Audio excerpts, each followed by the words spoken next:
યોગીની એકાદશીનું મહત્વ અને વ્રત કથા। એકાદશી દર મહિનામાં 2 વાર આવે છે, એક પૂર્ણિમા પછી અને બીજી અમાવાસ્યા પછી। પૂર્ણિમા પછી આવતી એકાદશીને કૃષ્ણ પક્ષની એકાદશી અને અમાવાસ્યા પછી આવતી એકાદશીને શુક્લ પક્ષની એકાદશી કહેવામાં આવે છે। આ વર્ષે યોગીની એકાદશી વ્રત 2 જુલાઈ 2024 ના રોજ મનાવવામાં આવશે।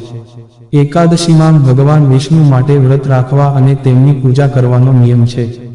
કહેવાય છે કે જે વ્યક્તિ યોગીની એકાદશીનું વ્રત કરે છે તેને હજારો બ્રાહ્મણોને ખવડાવવા સમાન ફળ મળે છે અને પાપોમાંથી પણ મુક્તિ મળે છે।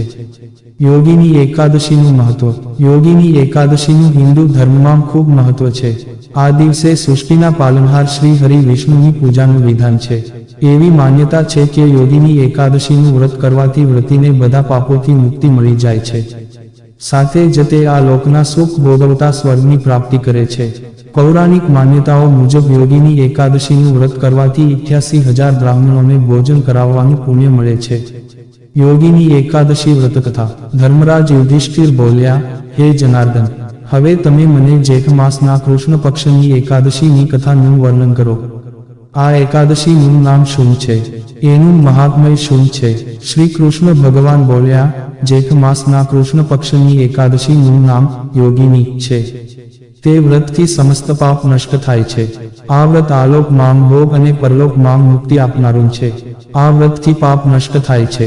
હું તમને પુરાણ માંગ કહેલી કથા કહું છું। અલકાપુરી નગરી માંગ કુબેર નામનો રાજા રાજ્ય કરતો હતો।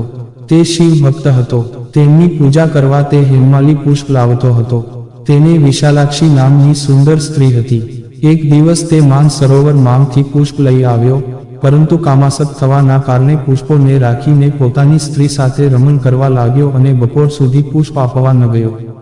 જ્યારે રાજા કુબેર તેની રાહ જોતા જોતા બપોર થઈ ગઈ તો તેને ક્રોધપૂર્વક પોતાના સેવકોને આજ્ઞા કરી કે તમે લોકો જઈને જુઓ કે હજી સુધી હેમમાલી પુષ્પ લઈને કેમ નથી આવ્યો।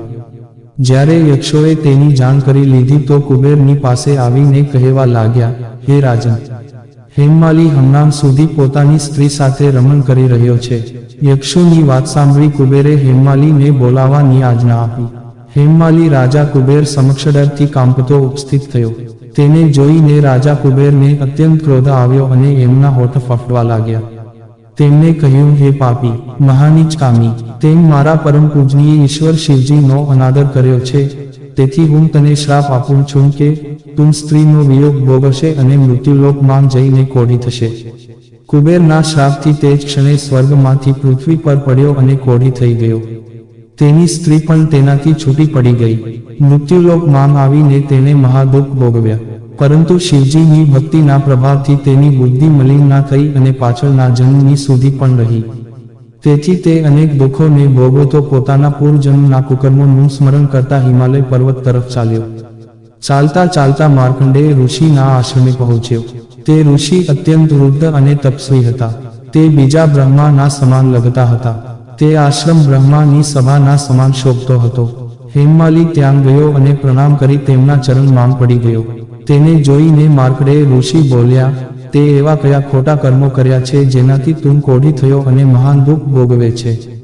ત્યારે હેમમાલીએ કહ્યું, હે મુનિ, હું રાજા કુબેરનો સેવક છું। હેમમાલી મારું નામ છે। પૂજા માટેના પુષ્પો રાજા માટે હું લાવતો હતો। એક દિવસ પોતાની સ્ત્રી સાથે વિહાર કરતા મોડું થઈ ગયું અને બપોર સુધી પુષ્પો લઈને ન પહોંચ્યો। તેમણે મને શ્રાપ આપ્યો કે તું કોઢી થા અને તારી સ્ત્રીનો વિયોગ ભોગવ।